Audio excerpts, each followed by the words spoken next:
telepon dari pagi ya, Potensi yang bisa kita pakai untuk apa nah? Buah miki ini kan harga jualnya kan juga lumayan pertama.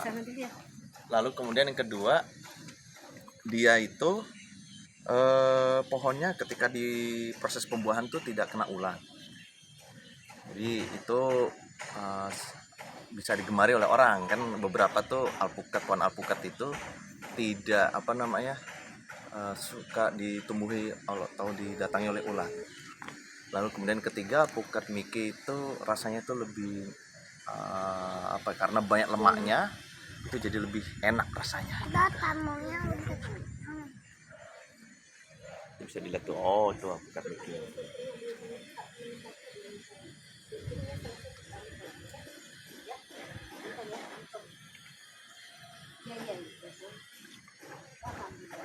Dan beberapa ada yang mengatakan itu satu pohon itu ya bisa dapat omset jutaan lah kalau mau dijual, jadi bisa sumber penghasilan untuk RW gitu kira-kira.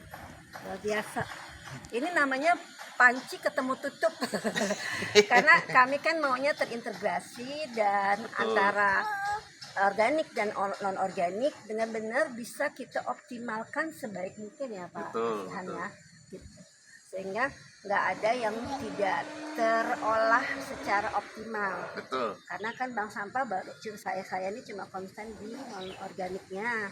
Dan berharap anak muda seperti Mas Ihan itu lebih potensi mengolahnya ke manggotisasi dan penghijauan dari hasil pengolahan sampah organiknya.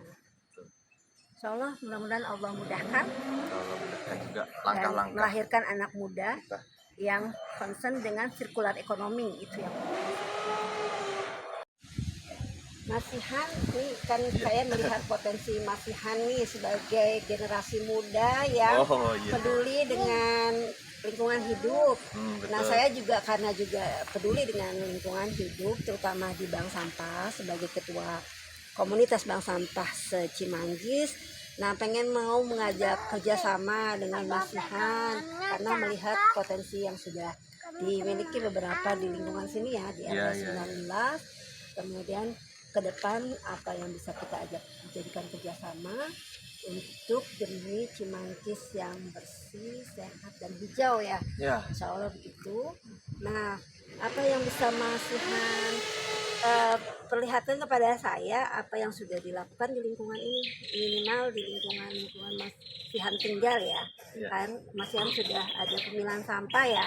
Iya betul. Ya memang ya untuk kondisi sekarang kan kita melihat sampah tuh jadi hal isu yang penting ya. Makanya kemudian kita upayakan adanya pemilahan sampah dari bank sampah, lalu kemudian sampah organik. Ya ini contohnya untuk sampah organik itu kita taruh di bucket atau tempat khusus. Jadi semua warga naruh ke sini sampah organik, tong warna hijau itu diambil setiap sepekan 3 kali dijadikan pupuk. Nah pupuk padat. Nah akhirnya dengan dijadikan pupuk padat kita pakai nih. Ini ada beberapa pohon yang menggunakan pupuk tersebut. Ada pohon alpukat, lalu kemudian ada pohon mangga, situ ada pohon jambu. Nah itu dari sini udah bisa kita rasakan ada beberapa buah yang bisa kita panen. Nah di sisi lain selain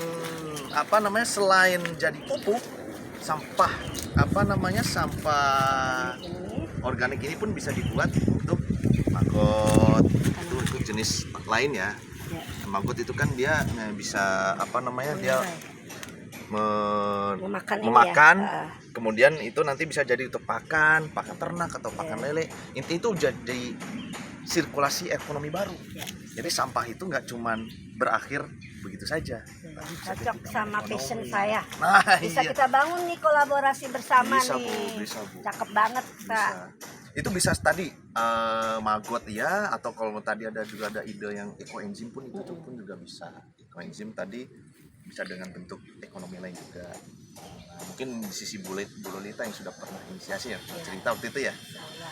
Itu tanah saya. Nah, gitu kan. Nah, tanah fasum-fasum ini dicocokkan dengan pohon mangga. Alpukat ya. Ini mangga. Ini mangga. Cu.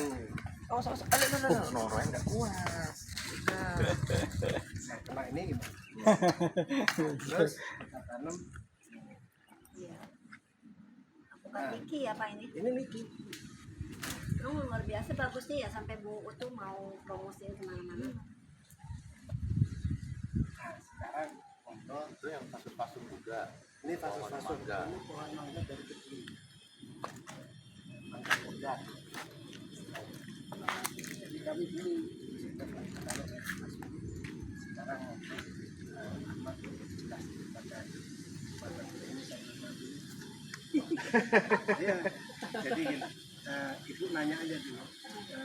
Ini tanaman apa, bagaimana biar bisa di Jauh ya. Maksudnya apa pohon apokat Niki ya, apa sih keunggulannya kan itu? Kalau itu Kebun udah apal ya gimana? kan.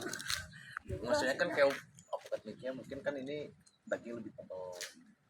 Buahnya misalnya sama-sama besar, tapi karena dia dagingnya tebal berarti dapat buahnya lebih banyak. Iya. yang kedua, kandungan lemak menteganya sangat kental, Iya. sehingga rasanya betul-betul luar biasa kayak mentega, lembut, kemudian pokoknya sangat kalah dengan apa namanya Apokat yang lain. apokat yang lain. Karena ini disebutnya apokat mentega, karena betul-betul kalau dipecah kayak mentega. Dan pasti Terus harga yang jualnya lebih tinggi kan. Kalau itu kompetitif. Jadi bisa. compare sama Bisa. apokat lain. Ya bisa. Terus yang ketiga dia tidak mengenal ada ulat sebelum berbuah. Itu nggak di Karena beberapa jenis ya. apokat itu dia itu akan berulat dulu sebelum buah. Nah itu yang membuat orang jadi ogah. Nah ini salah satu jenis di antara apokat-apokat yang tanpa ulat. Jadi ngomongnya berarti keunggulannya adalah pohon apokat tanpa ulat sebelum buah. Kemudian yang kedua adalah warna dan rasanya banyak kayak mentega. Kemudian yang ketiga ukurannya sedang. Jangan ukuran gede, jangan ukuran kecil.